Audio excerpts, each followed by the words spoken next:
What's going on, ladies and gentlemen? Welcome back to the channel. Today, we got to celebrate Prime U and celebrate Troy Gardner for winning the Heisman. Last season, we won a national championship. This season, with Big Troy taking over, he got us close, Tennessee, then ended our national championship dreams.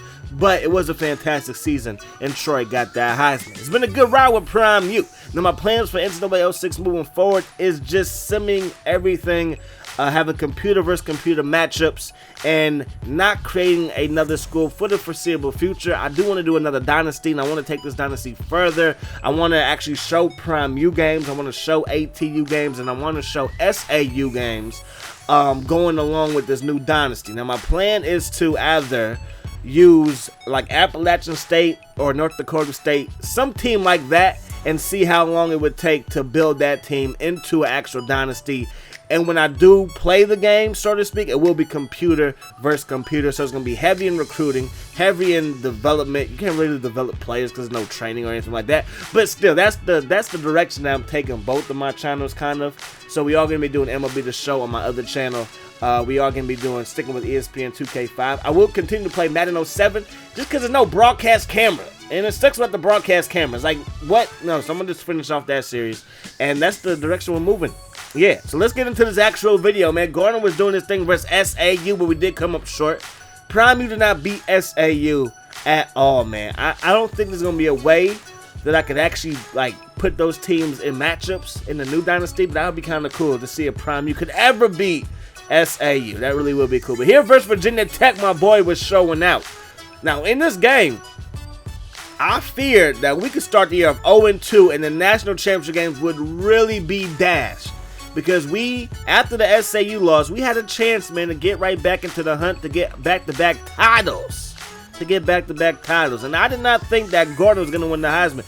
Because a lot of times, it's got to be the impact player. So our boy Everett, right here, boom, running people over, making the leg tail. Easy. Oh, touchdown. Don't hurt nobody. But usually you got to have the impact player. Because Chris Cooper, he won the Heisman for SAU. And he was an impact player. So now I won it without having the impact player or without the impact player winning the Heisman with Gardner. And I really didn't think Gardner was really going to get it. And it might have been the fact that I simulated the game. Because if you remember, our last regular season episode when we played Tennessee, we simulated the Kentucky game and he threw for like 6 touchdowns.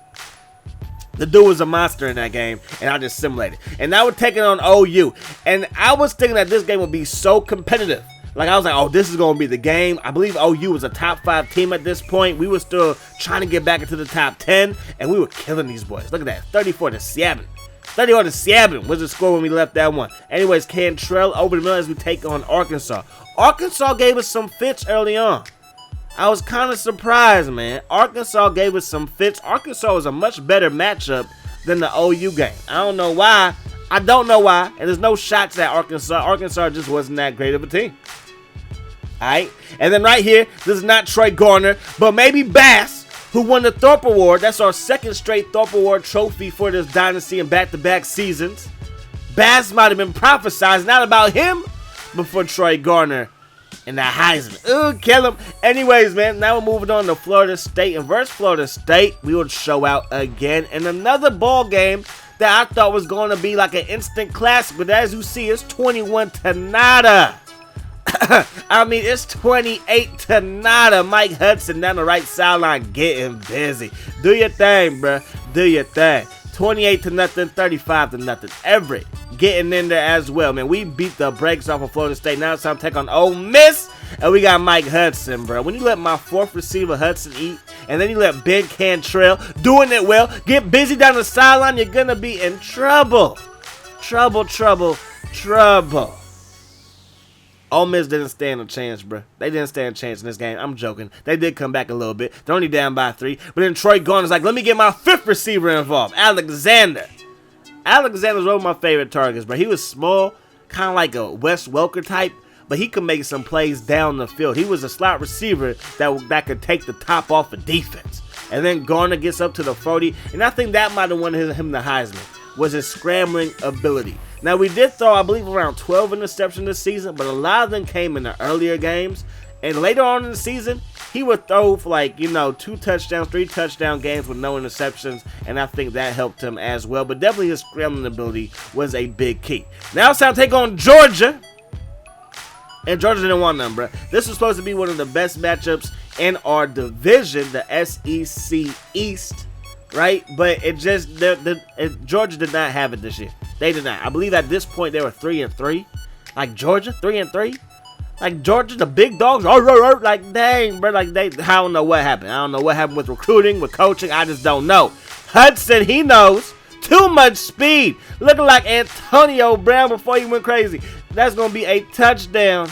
And now we get to beat the brakes off of Georgia some more, bro. I mean, it was too much for Georgia. It was just too much for Georgia. They couldn't handle it. They had to come all the way to Dallas to handle business, and they couldn't handle business, but we did, bro. And because it's a big game, because it's in the division, pour the Gatorade on the coach. Why not? Splash. Let's move on. Now we're taking on South Carolina again. This was the team, his sophomore season, no, his freshman season, his redshirt freshman season at South Carolina. Adam Turner got hurt, and we had to rock with Troy Gardner. And at that point, I knew Gardner had some skills, bruh, because there was kind of a quarterback controversy. Adam Turner, I believe Adam Turner had the better arm, but he kept on throwing stupid. I mean, I was throwing stupid passes with him. But I felt like his arm talent wasn't as good as Troy Gardner's, even though he was definitely the better overall quarterback. But Troy, he came in that game, and we handled business for South Carolina at South Carolina. And now his junior season, he's back at South Carolina doing work yet again as he scrambles all the way down to the 1-yard line. Now we're taking on Alabama, going up to Big Ben Medlock. This receiving core was nasty. Like, it was just a nasty receiving core, man. I don't think there was a secondary in the country that could touch us. Everett, he getting busy too. In the red zone, making plays, having fun. We'll win that game as well. Then we're taking on Florida, going up top to Medlock. Love me some Ben Medlock. He was the king of dropping passes. He really was. But then Ben Cantrell came in, and he was doing it well until he started dropping passes. And then Everett. Like the last 2 games of the season, I don't know what the heck was wrong with Everett, bro. Everett was dropping everything. But right there, he does make a beautiful catch over the middle. We're up 24-7. Gonna find Everett on the wide receiver screen, breaking tackles and breaking hearts. Gets inside the 5, and then we will punch it in from there. Rolling out is Gardner. Going up top to Everett. This is one of Everett's best games, man. And as you see the Heisman watch, this was after the Kentucky game that we simulated. My boy Gardner, 18 for 25, 358 yards, 6 TDs in that game. Everett, he was second on that list. And then, of course, he had a couple of guys from Michigan. And Michigan, of course, would go to that national championship game. So this is a big game, bruh. We were ranked I believe number 2 and number 3 in the nation when we took on Tennessee. Even though we were in hostile territory, I fully expected to win this game. Fully. There was no doubt in my mind. Sometimes when I play somebody else 6, I'm like, okay, this is going to be a tough one. Especially versus teams that can really run the ball. It's like, okay, this is going to be a tough one.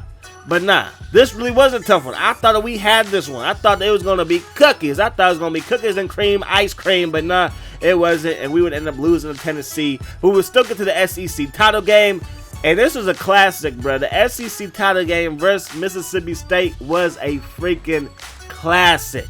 And my boy Gardner had to connect the dots on so many tough passes. And I'm so thankful that he did just that. Gonna find Mike Hudson in the back of the end zone.